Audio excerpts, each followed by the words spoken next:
Herkese merhabalar. Yeni bir videoyla tekrardan karşınızdayız. Bugün İpek ve Manar arkadaşımızla birlikteyiz. Bugün de çok güzel bir tarifimiz olacak. Sizler için bugün maske yapacağız. Yüz maskesi yapacağız.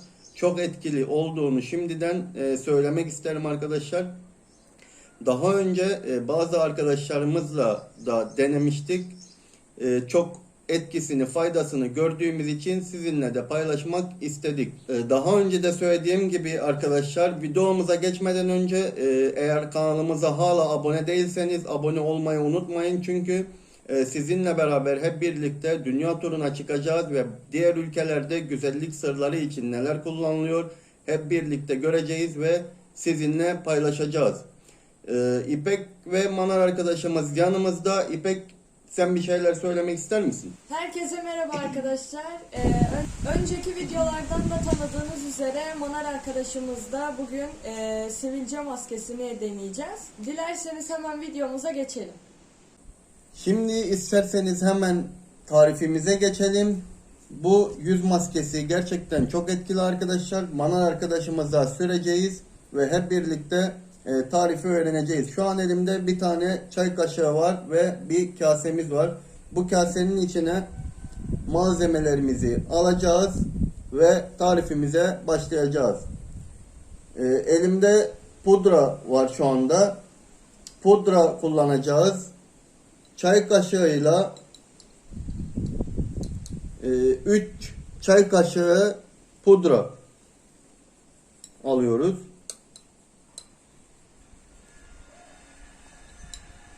Kullanacağınız yere göre malzemeleri daha az ya da daha fazla kullanabilirsiniz. Biz 3 çay kaşığı pudra kullandık. Diğer malzememiz ise kolonya arkadaşlar. Kolonyayı da yeterince koyacağız. Ne kadar? 1 çay kaşığı, 2 çay kaşığı kremsi bir görünüm elde edene kadar kolonyamızdan karışımımıza ekleyeceğiz.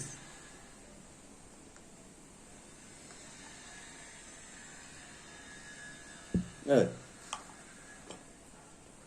Fırçayı alabilir miyim İpek?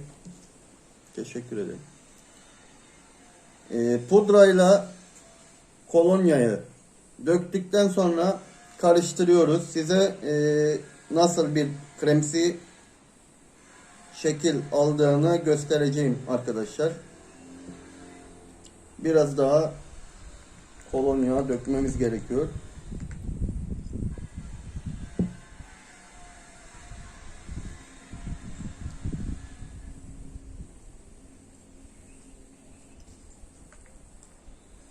Çok basit bir yöntem bu arkadaşlar ve çok fazla malzeme de kullanmıyoruz. Sadece 2 çeşit malzeme kullanıyoruz ve sivilcelerden kurtuluyoruz.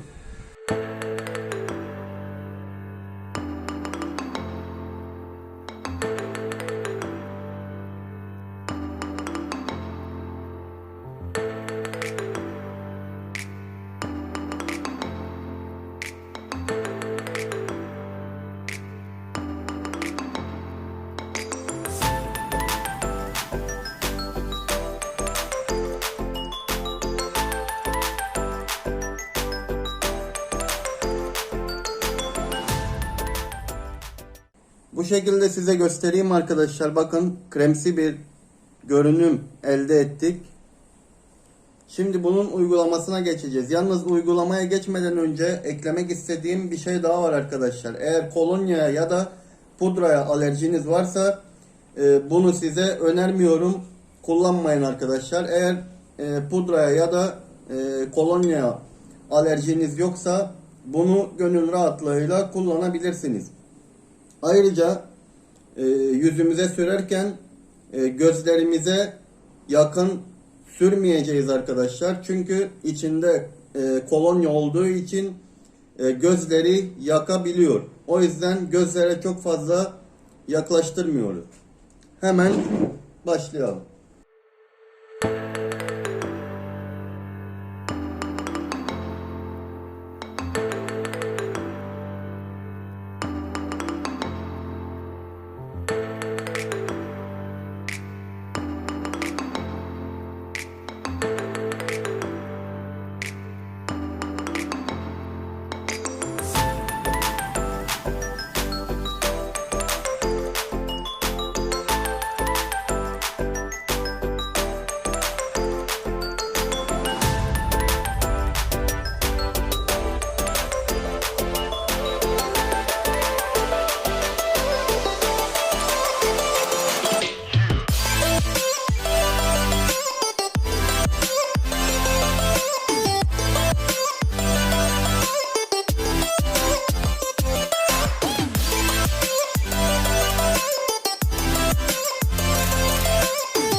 bu şekilde görebilirsiniz arkadaşlar.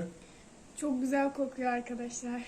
Evet, kokusu da çok güzel ve çok etkili bir maske olduğunu söyleyebilirim.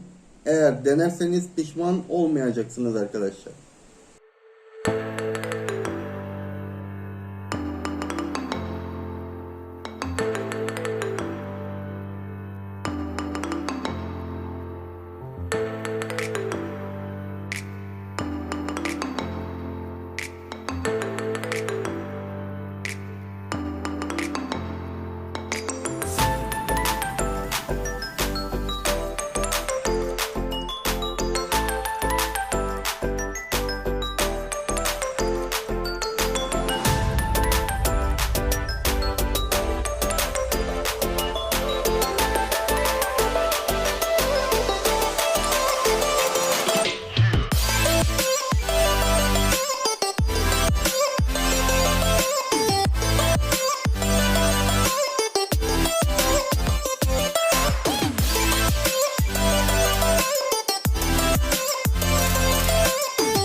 Evet arkadaşlar, bu şekilde sürdük. Siz de yüzünüzün hangi bölümünde sivilce varsa oraya bu şekilde sürebilirsiniz. Bunu kuruyana kadar bekleteceğiz arkadaşlar. Kuruduktan sonra yıkayabiliriz. Evet arkadaşlar, ben daha önce birkaç sivilce maskesi denemiştim ama hiç etkisini görmedim. Bu tarifi de Mahir abim bana önerdi ve gerçekten çok etkili ve içinde pudra olduğu için çok pürüzsüz bir kıvam elde ettik ve çok hoşuma gitti. Sivilcelerimi tamamen yok etti. Şimdi de kurumasını bekleyelim ve sonucu birlikte görelim. Evet arkadaşlar, şimdi gördüğünüz gibi tarifi bu şekilde uyguladık. Siz de yüzünüzde sivilce olan bölgeye sürebilirsiniz ve gönül rahatlığıyla kullanabilirsiniz. Yalnız tekrar etmek istiyorum, pudraya veya kolonya alerjisi olan arkadaşlarımıza bu tarifi önermiyorum. Ayrıca sürerken, tarifimizden yüzümüze sürerken gözlere çok fazla yaklaştırmayın. Olabildiğince uzakta sürmeye çalışın. Çünkü kolonya olduğu için gözleri yakabiliyor arkadaşlar. Evet arkadaşlar, gördüğünüz gibi şu anda maskemiz kurudu. Kuruyunca zaten düşmeye başlıyor böyle. Kendi kendine düşmeye başlıyor. O anda zaten kuruduğunu görebiliyorsunuz. Şimdi hemen yıkamaya geçeceğiz. Yüzü yıkayacağız. Ondan sonra tekrardan karşınızda olacağız arkadaşlar.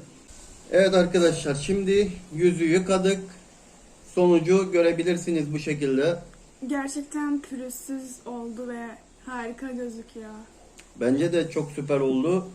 Bunu siz de evde elinizin altındaki malzemelerle yapabilirsiniz arkadaşlar.